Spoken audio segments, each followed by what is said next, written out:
Autistas não servem para liderar. A frase cortou o ar como um estalo seco. Foi dita em voz alta, sem hesitação, no meio da sala, com todas as pessoas presentes. E não foi dita por qualquer um, foi dita pelo chefe, no exato dia em que o recorde de vendas da empresa foi batido. Por mim. Algumas pessoas riram, outras baixaram os olhos, fingindo não ter escutado. Mas eu escutei cada sílaba como se fossem pregos sendo cravados dentro do meu peito. A reunião era para comemorar resultados, reconhecer talentos, anunciar o que viria pela frente.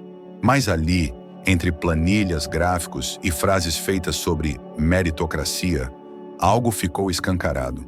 O preconceito que ninguém tem coragem de admitir. E mais do que isso, ficou clara uma ideia que ainda assombra muitos ambientes profissionais, de que pessoas autistas não servem para estar à frente, que não têm o perfil, que não inspiram confiança, que faltam habilidades. Mas será mesmo? Neste vídeo, você vai conhecer uma história que começa com julgamento, se desenrola com dor, mas termina com algo muito mais poderoso. O reconhecimento, verdadeiro, espontâneo, merecido. E talvez você também se veja nesse caminho. Talvez você conheça alguém que precisa ouvir isso. Ou talvez ainda ache que liderança tem um único jeito de ser. Seja como for, uma coisa é certa. Depois dessa história, vai ser impossível continuar fingindo que não viu. Meu nome é Rafael, tenho 29 anos. Trabalho em vendas há pouco mais de 4 e sou autista. Mas essa última parte nem sempre esteve clara para mim. Muito menos para os outros. Desde criança, o mundo sempre foi um lugar barulhento demais, caótico demais. As luzes de um supermercado, o zumbido de um ventilador, o som repetido de talheres sendo batidos. Tudo parecia mais alto, mais intenso, mais difícil de ignorar. Na escola, eu era o esquisito. Não porque quisesse, mas porque meus olhos não encontravam os dos outros com facilidade. Porque eu preferia desenhar esquemas e mapas em vez de participar de brincadeiras. Porque eu colecionava manias que ninguém entendia e me perdia em pensamentos que ninguém acompanhava. Meu hiperfoco, estratégia, lógica, estruturas.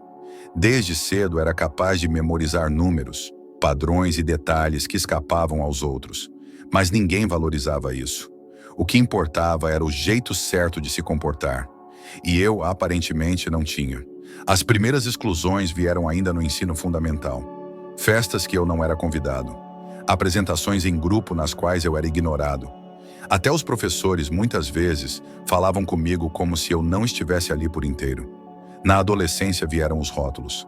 Tímido, antissocial, frio, preguiçoso.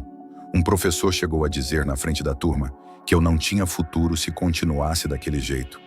Mas ninguém parou para escutar de que jeito eu era, de verdade.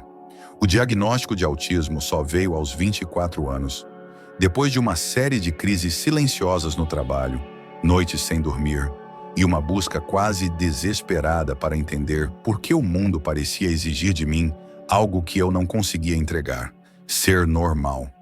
O diagnóstico, para mim, não foi um peso. Foi um alívio. Foi como encontrar uma chave que, finalmente, abria a porta certa. E com essa chave, comecei a reconstruir tudo. Reconstruir a autoestima, a forma de me comunicar, as estratégias para lidar com ambientes corporativos. E, acima de tudo, o entendimento de que eu não era menos por funcionar de forma diferente. Eu era apenas outro tipo de mente, com outros caminhos. E assim, mesmo enfrentando olhares tortos e comentários velados, cresci, aprendi a vender, aprendi a liderar projetos, aprendi a ouvir, a ler entrelinhas, a antecipar cenários. E naquele dia, quando bati o recorde de vendas, achei que, enfim, tinha conquistado o respeito. Mas bastou uma frase, uma única frase, para me lembrar de que, para alguns, isso nunca seria suficiente. Era uma terça-feira. O fim de mês se aproximava, e com ele os números que todos na empresa temiam, menos eu. Porque naquela campanha eu havia batido todos os recordes. Em volume, em conversão, em fidelização, em faturamento. O relatório ainda nem tinha sido impresso, mas já corria de boca em boca.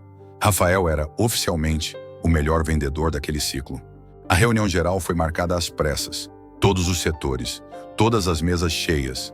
Café, palmas, sorrisos que pareciam gentis. Até o momento em que não foram mais. O gerente pegou o microfone. Abriu com um elogio. Temos um destaque hoje. Rafael bateu o recorde absoluto da equipe. Palmas tímidas. Eu senti o calor subir no rosto.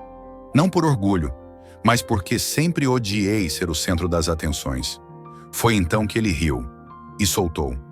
Mas vamos ser sinceros. Liderança não é para qualquer um, né? Ainda mais para quem tem essas coisas aí. Autismo ou sei lá o quê. Coisa de doente, né? Silêncio. Segundo, cruel. Público. As risadas começaram em alguns cantos. Risos que não foram por mim. Foram sobre mim. Um colega de vendas olhou para o lado, constrangido. Outro cruzou os braços, como se esperasse uma resposta. Mas ninguém disse nada. Eu também não disse. Não porque não soubesse o que falar, mas porque minha mente congelou. Ali, naquele momento, senti como se minha trajetória inteira fosse varrida por uma única frase.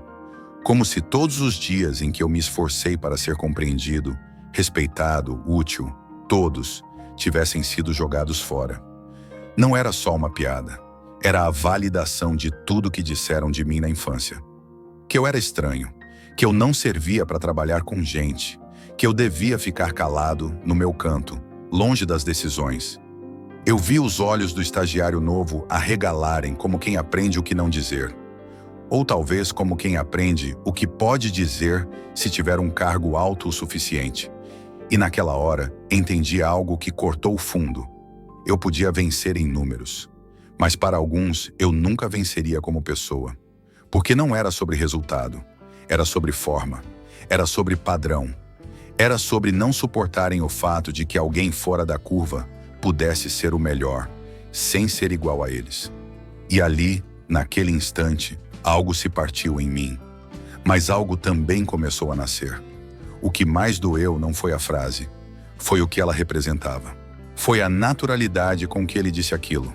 Como se fosse engraçado, como se fosse permitido, como se ser autista fosse uma falha de caráter, ou um detalhe irrelevante diante do sucesso. Depois da reunião, a equipe se dispersou, mas os olhares ficaram.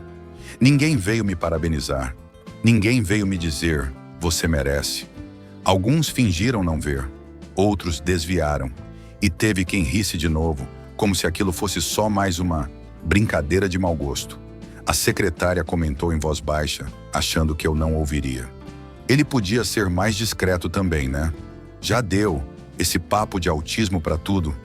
Eu queria falar, eu queria gritar, queria dizer que eu não escolhi ser autista, mas escolhi não desistir. Que cada meta batida era um esforço dobrado, porque eu não apenas lutava contra o mercado, mas contra as expectativas das pessoas sobre mim. E naquele dia, eu tinha vencido as duas coisas. Mas ninguém queria ver isso. O que todos viam era o que sempre viram. O menino esquisito, que não olha nos olhos, que prefere e-mails a reuniões, que memoriza dados, mas trava em conversas de corredor, que não ri das piadas certas, que não joga no time do futebol da firma. Um dos veteranos, que sempre me tratou como invisível, passou por mim e disse em tom de desprezo: finge ser normal só para aparecer. Finge. A palavra doeu como uma facada, porque eu nunca fingi nada. Eu sempre fui eu. E esse sempre foi o problema. Ali percebi que nunca ia ser suficiente para eles. Não importava o quanto eu produzisse, o quanto eu entregasse, o quanto eu me esforçasse. Enquanto eu não fosse como eles, eu não seria reconhecido. Eu saí da empresa naquela tarde mais cedo. Fui para casa andando devagar, como se cada passo pesasse uma tonelada. Entrei, sentei no chão da sala e fiquei em silêncio. Minha mãe perguntou se estava tudo bem. Eu respondi: hoje bati o recorde da empresa.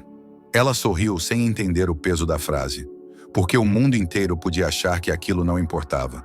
Mas eu sabia o quanto aquilo custou. E naquele silêncio, enquanto segurava o choro, prometi a mim mesmo: eles vão ver. E não vai ser com raiva. Vai ser com o que eu faço de melhor. Os dias que se seguiram foram silenciosos. Mas não por fraqueza. Foram dias de preparação. porque a cerimônia de premiação anual da empresa se aproximava.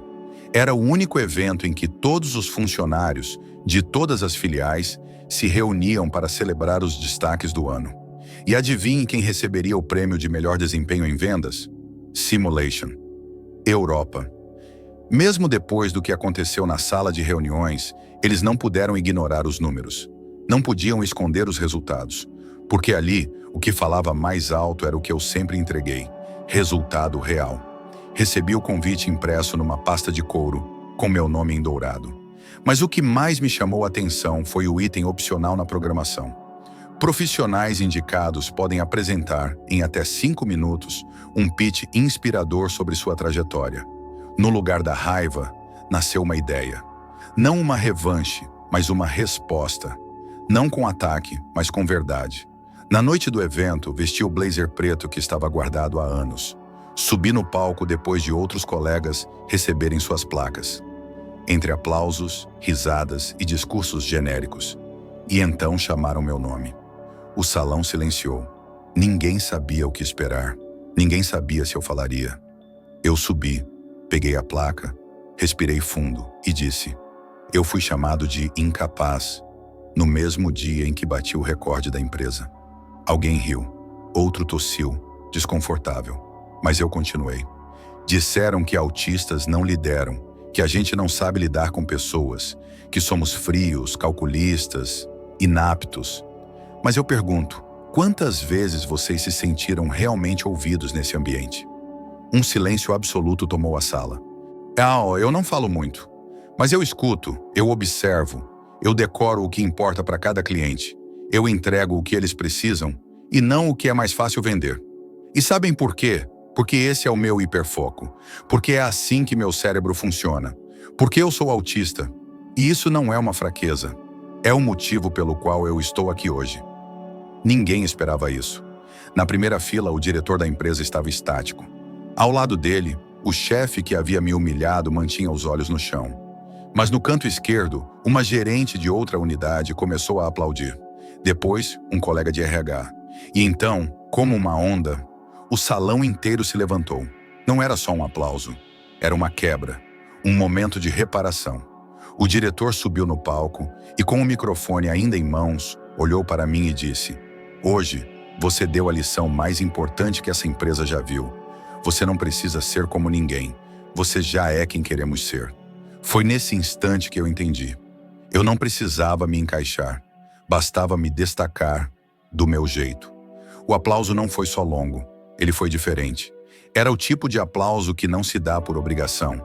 Era o reconhecimento cru, genuíno, sem maquiagem.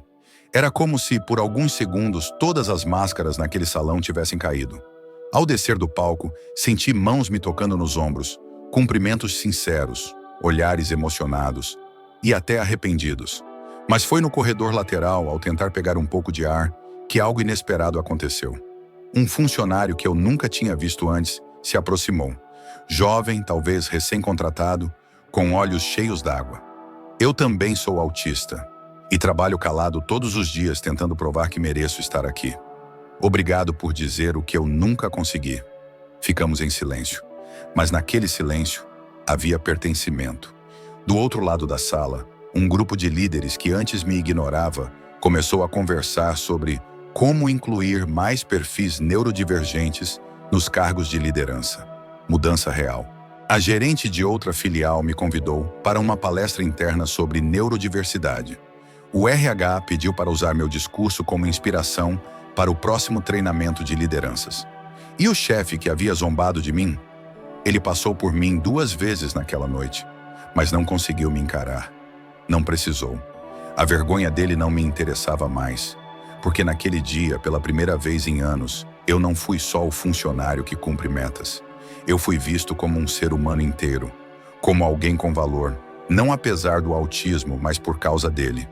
Minha mãe, ao saber do que aconteceu, chorou no telefone. Disse que, no fundo, sempre soube. Mas agora, o mundo também sabia.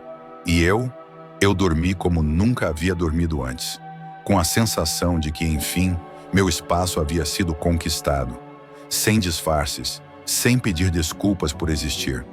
Autistas não lideram, A frase ficou ecoando na mente de muitos naquela noite, mas ao mesmo tempo, ela perdeu o poder. Foi desmentida, desmontada, dissolvida diante de todos que viram o que ninguém esperava ver. Porque liderança não é sobre voz alta, nem sobre se encaixar, é sobre visão, sobre coragem, sobre persistência quando todos dizem que você não serve. E isso eu sempre tive. Muita gente ainda pensa que autismo é sinônimo de limitação. Mas talvez o que falte não seja capacidade, e sim espaço. Espaço para pensar diferente, para sentir diferente, para contribuir do nosso jeito. Porque quando você tenta moldar alguém autista para caber num formato que não foi feito para ele, você não está ajudando, está sufocando. Mas quando você permite que ele seja quem é, com seus ritmos, seus silêncios, suas potências, você não só liberta aquela pessoa, você liberta tudo o que ela pode oferecer ao mundo. Hoje eu sei que não preciso esconder meus hiperfocos, minhas pausas, meus rituais. Eles são parte de mim. Eles não me impedem de liderar. Eles me fazem liderar com autenticidade. E se você que está assistindo já ouviu que não pertence, que não serve, que não se encaixa, saiba, talvez o problema não esteja em você. Talvez o problema esteja no molde. E talvez seja a hora de quebrar esse molde, de fazer o mundo entender que existe mais de uma forma de brilhar, mais de uma forma de comandar, mais de uma forma de existir e mais de uma forma linda, intensa, legítima de liderar. E se fosse com você? Se fosse seu filho, sua filha, seu colega, você ouviria? Você veria além? Ou esperaria que ele se encaixasse até se apagar? Hoje eu deixo esse vídeo como um convite a você que está do outro lado da tela. Ouça o que está além das palavras. Respeite o que não entende. Abrace o que é diferente, porque talvez seja justamente ali que mora o extraordinário.